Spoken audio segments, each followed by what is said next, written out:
Salut à tous, bienvenue dans cette nouvelle session de Millennials Fortunes Education. Josh ici et bon début du mois de mai, je veux dire. Alors, hier, on n'a pas pu avoir bien sûr notre session, vu que c'était le 1er mai. C'était une journée fériée, raison pour laquelle on n'a pas pu faire non, on n'a pas pu avoir notre session YouTube. Mais néanmoins, nous y voilà, nous sommes de retour. Alors, si c'est votre toute première fois de nous rejoindre sur cette session, n'hésitez pas de cliquer le bouton pour vous abonner, OK? Pour tout le temps être notifié à chaque fois que nous avons ces vidéos mises en ligne. Alors, sans plus tarder, on va y aller. On va faire une mise à jour de certaines paires que vous devez garder sur votre watch list.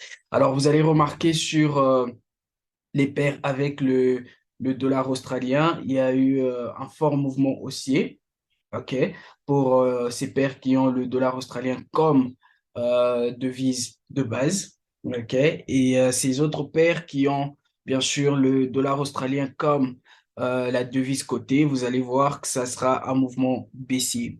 Pourquoi? Parce que on a eu bien sûr le taux d'intérêt qui a été annoncé sur le dollar australien. Raison pour laquelle il y a eu ce spike à la hausse pour ces paires avec le dollar comme devise de base, le dollar australien de base. Alors on va y aller.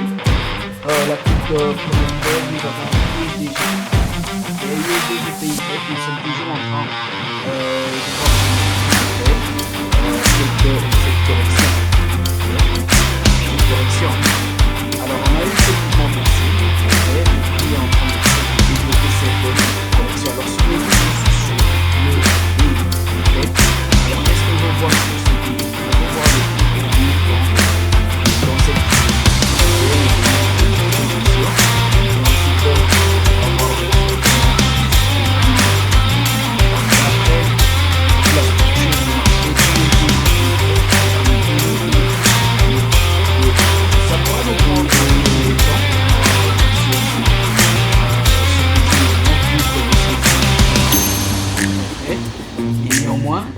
USDGPY est en train de nous présenter, excusez-moi, une opportunité de vente jusque là. Okay? On va observer comment cette correction sera en train de se développer. On va voir bien sûr ce prix de l'info.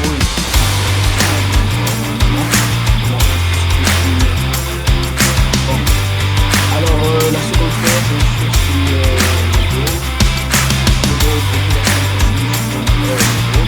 Cette structure est en train de alors vous allez voir toujours en train de se prolonger encore ce pop-up, ok, voici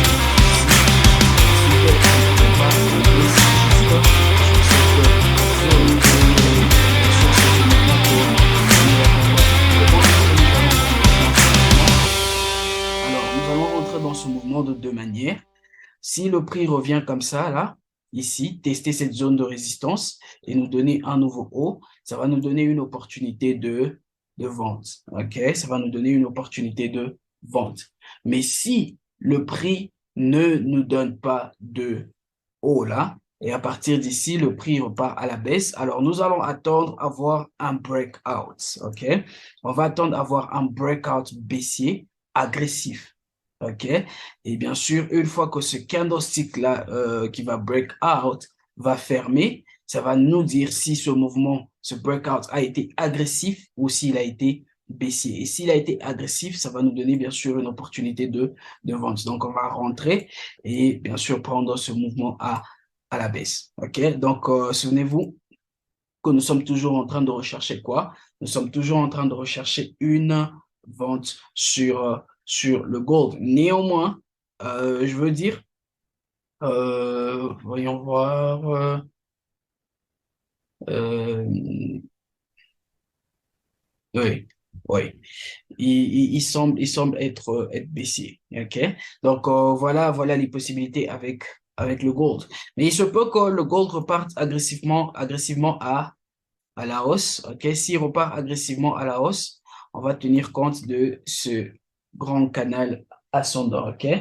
Donc, on va observer le prix, comment il sera en train de se développer. Ensuite, nous avons Odd USD. Odd USD sur le daily, OK? Vous allez voir en fait que nous sommes là, là, OK? Sur le daily, nous sommes là. Bien sûr, nous avons ce mouvement haussier, OK, qui est là. Il revient bien sûr du bas de la structure. On a ce mouvement aussi qui est là. Et vous allez remarquer en fait que ceci, c'est quasiment une correction qui est en train de se développer. Donc, il se peut que nous ayons une autre vague baissière, OK, pour avoir une correction complète avant que le prix ne reparte à la hausse. OK, avec cela en tête, je vais transitionner sur le H4. OK, donc nous sommes en train d'attendre quoi? D'attendre probablement avoir un mouvement baissier. Voyons voir si on peut avoir de la confluence dans ce que nous voyons sur le H4. Voilà, nous sommes là, OK, avec Odd USD. Qu'est-ce qui est en train de se passer? Le prix est venu à la baisse, OK, il nous a donné cette correction-là, n'est-ce pas? Et ensuite, il est reparti à la baisse. Donc, il y a des fortes chances que nous ayons soit un retracement ou une autre correction avant de repartir à la baisse, OK? Donc, du coup, si je place le Fibonacci, là, voyons voir, est-ce que, voilà, vous allez voir en fait que le prix, ok, regardez ça, le prix est revenu jusque dans nos zones fib. Je vais zoomer maintenant, ok, pour vous donner un peu plus de clarté. Voilà, vous voyez là, le prix est revenu non seulement sur cette zone de résistance, ok, mais le prix est revenu jusque dans nos zones faibles. Alors, qu'est-ce qui va se passer? Il y a des fortes chances que nous ayons ce mouvement, ok, qui coïncide avec notre mouvement que nous sommes en train d'attendre sur le daily, ok. Là, c'est avec ODE USD. Vous allez remarquer en fait que nous avons eu également une très forte rejection là. Vous voyez cette rejection? On a eu une forte rejection là, ce qui peut nous indiquer bien sûr il y a littéralement des vendeurs dans cette zone. Donc, très probablement, on aura un trade dans les quelques heures qui vont suivre. Donc, voilà, avec ODE USD, OK? Donc, on va garder ODE USD à l'œil pendant les prochaines heures pour voir, bien sûr, comment est-ce que les autres candlesticks vont se développer. Ensuite, nous avons NZD USD. NZD USD également, c'est la même chose. Mais avec NZD USD, nous attendons juste que le prix revienne dans ces zones. Okay? Vous allez voir que le prix n'est pas encore dans nos zones fibres. Okay? On va voir le prix revenir dans nos zones fibres avant, bien sûr d'anticiper quoi? Avant d'anticiper une vente. Voilà ce que nous recherchons avec NZD USD. OK? Et nous allons bien sûr aller sur les deux dernières paires. OK? Nos deux dernières paires, nous avons bien sûr OddCAD et le NZD-CAD. On va commencer par OddCAD. Sur le daily, le OddCAD, regardez ce qu'il est en train de nous donner. On a eu ce mouvement haussier et là maintenant nous sommes dans ce canal descendant. Ok, le prix est venu à la baisse, il nous a donné cette correction, voilà comment le prix est en train de se comporter. Et ensuite, il nous a donné ce mouvement baissier et probablement, il est en train de nous donner une correction là. Ok, compte tenu de comment il est en train de bouger dans ce canal descendant. Il nous donne des mouvements baissiers et des corrections. Donc, il se peut que ce mouvement soit une correction. Ok, donc, qu'est-ce que nous allons faire? On a ce mouvement baissier. On a bien sûr ces vagues-là, attendant que le prix vienne nous donner un nouveau haut dans cette zone-là. Et ensuite, nous allons anticiper quoi? Une vente sur le court terme. OK? Quand je vais sur le daily, excusez-moi, sur le H4, OK? Voilà à quoi il ressemble. Donc, on a ce mouvement baissier là. On a eu cette première vague, cette seconde vague. Et bien sûr, on a eu ce fort mouvement haussier. Vous allez voir, vous voyez ce mouvement agressif là. C'est ce que j'ai mentionné en début de session. C'est à cause du taux d'intérêt qui a été annoncé. OK? Voilà pourquoi on a eu cette pression haussière très agressive. OK? Donc, si le prix revient dans cette zone, faisons ceci, si le prix revient dans cette zone, OK, et me donner un nouveau haut, OK, nous voulons voir le prix faire ceci, nous donner un nouveau haut dans cette zone. Et bien sûr, là, nous allons anticiper quoi? Nous allons anticiper une vente. Et en fin de compte, nous avons NZD-CAD. NZD-CAD également.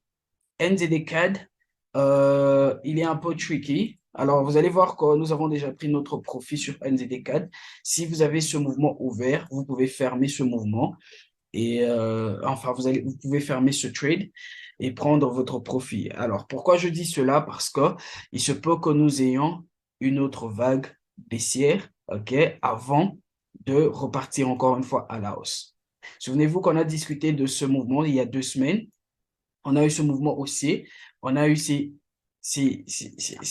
vagues dans cette correction, OK? Et vous souviendrez que nous avions pris une position là et ça nous avait donné à peu près 50 pips en profit.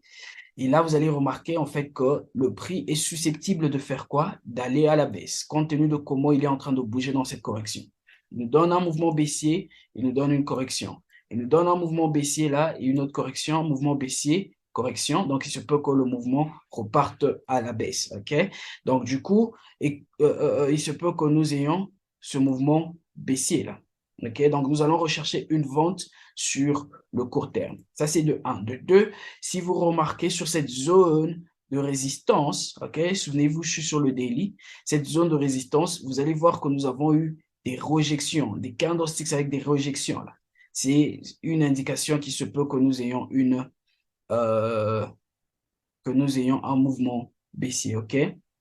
Donc, nous sommes maintenant en train de rechercher une baisse sur le court terme, OK?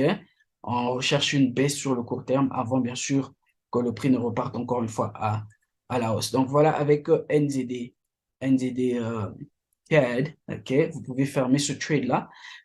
Probablement, on aura un trade dans les heures qui vont venir. Donc, nous allons prendre ce mouvement baissier jusque-là. Et à partir d'ici, si le prix nous donne un nouveau bas, nous allons bien sûr anticiper le mouvement haussier. Donc, voilà un tout petit peu pour ce début de semaine. OK? Merci à tous d'avoir participé encore une fois. Je nous donne rendez-vous demain à la même heure. Que Dieu nous bénisse et à très bientôt.